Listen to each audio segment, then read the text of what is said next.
Dunes Hotel and Casino redirects here. For the unfinished project, see Dunes Hotel and Casino. The Dunes Hotel was a hotel and casino in Paradise, Nevada, that operated from May 23, 1955 to January 26, 1993. Designed by architect Maxwell Sturckman, it was the 10th resort to open on the Las Vegas Strip. Bellagio now stands on the former grounds. The Dunes Golf Course is now occupied by parts of Monte Carlo, New York City Center, the now demolished Boardwalk Hotel and Casino, and Cosmopolitan. History. Opening in early years. The Dunes opened on May 23, 1955, as a low-rise resort with Hollywood star Vera Ellen providing the entertainment in the Magic Carpet Review. In 1961, a 24-story northern tower, called Diamond of the Dunes, was built, bringing the number of rooms up to 450.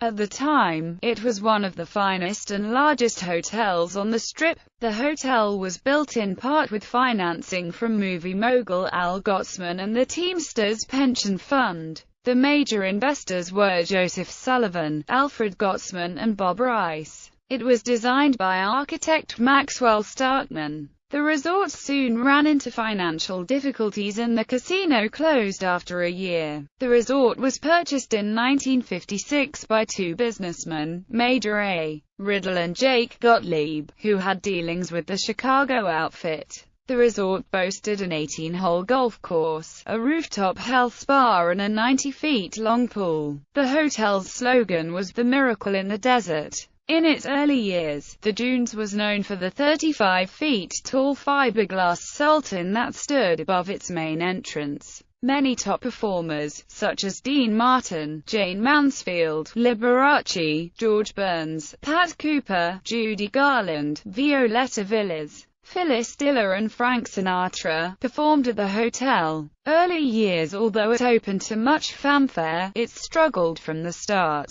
One reason was its location at what was then the southernmost part of the Strip. The hotel frequently had to borrow money, and even the Sands Hotel lent its executives to help out, as well as bringing in numerous famous celebrities and entertainers such as Frank Sinatra's surprise appearance dressed as a sultan. On January 10, 1957, in a desperate move to keep the resort afloat, the Dunes became the first hotel, casino in Nevada to offer a topless show, called Minsky's Follies, the first of which was Minsky Goes to Paris. The state legislature was in an uproar, but the show set a record for attendance in a single week at 16,000. In 1970, there were unrealized rumors Howard Hughes would buy into the hotel. In the late 1960s, Morris Schenker bought an interest in the Dunes and became its chairman of the board. In 1979, the South Tower was added, expanding the hotel to 1,300 rooms. Stuart and Clifford Pearlman, founders of Caesars World, agreed to buy the Dunes in 1983 for $185 million.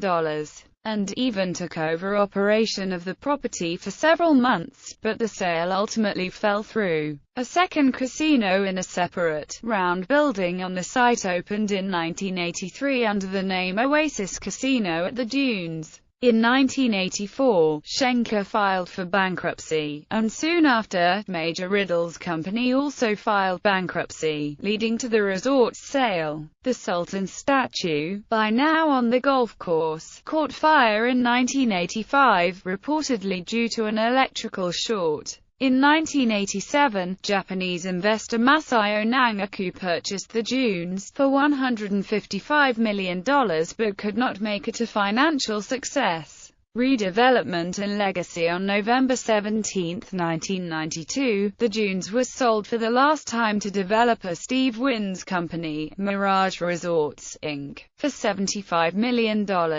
On January 26, 1993, the Dunes closed its doors for good. A liquidation sale was conducted by National Content Liquidators to clear the property of its contents as a prelude to the building's demolition. Like many of the legendary properties of its era, it could no longer compete with the newer and more exciting mega resorts that were being built. Steve Wynn bought the dunes and started the redevelopment trend with the demolition of the 32-year-old North Tower. On October 27, 1993, the dunes was demolished in a grand ceremony that involved major fireworks displays and the use of several cannon blasts from the English ship HMS Britannia of Treasure Island Hotel and Casino. Over 200,000 people watched its demise. The dunes sign itself was lit and read, "No vacancy," as if it were still open. Steve Wynn, along with Controlled Demolition, Inc., stood by and said, "Captain of the Britannia, are you ready, sir? Prepare broadside. Ready. Aim. Fire." Cannon shots from the ship were simulated to coincide with explosions along the dunes property. The neon sign was destroyed and a fireball fueled by 16,000 liters of aviation fuel engulfed the Diamond Tower shortly before explosives brought it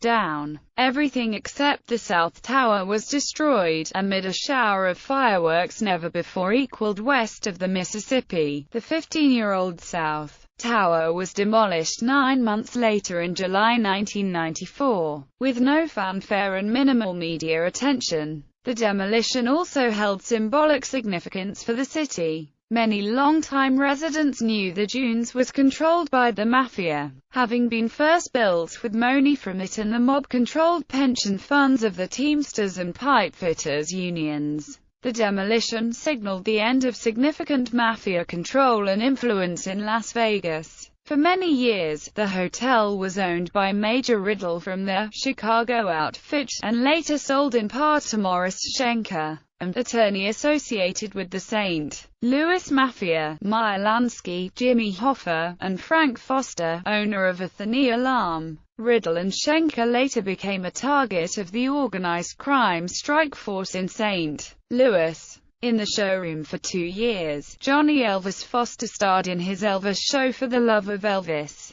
Morris Schenker was Johnny Elvis Foster's godfather. Johnny was the first Elvis impersonator before Elvis died, on the Strip, from 1976 to 1978 at the hotel. The Bellagio now stands in its place. The Dunes golf course is now occupied by parts of Monte Carlo, New York City Center, the now demolished Boardwalk Hotel and Casino, and Cosmopolitan. During its construction, workers found 4 bags of Dunes casino chips that were buried at the site. Popular culture. The Dunes makes a cameo in the video game Fallout New Vegas under the name of Gomorrah. The hotel was used in the intro of Iguodala. The Dunes sign can be seen in the movie Diamonds Are Forever as James Bond rides in the back of the diamond smuggler's van to the research center. The Dunes can be seen extensively in the Bionic Woman episode, Fembots in Las Vegas. The Dunes sign can be seen and the hotel is featured in the Charlie's Angels episode, Angels in Vegas.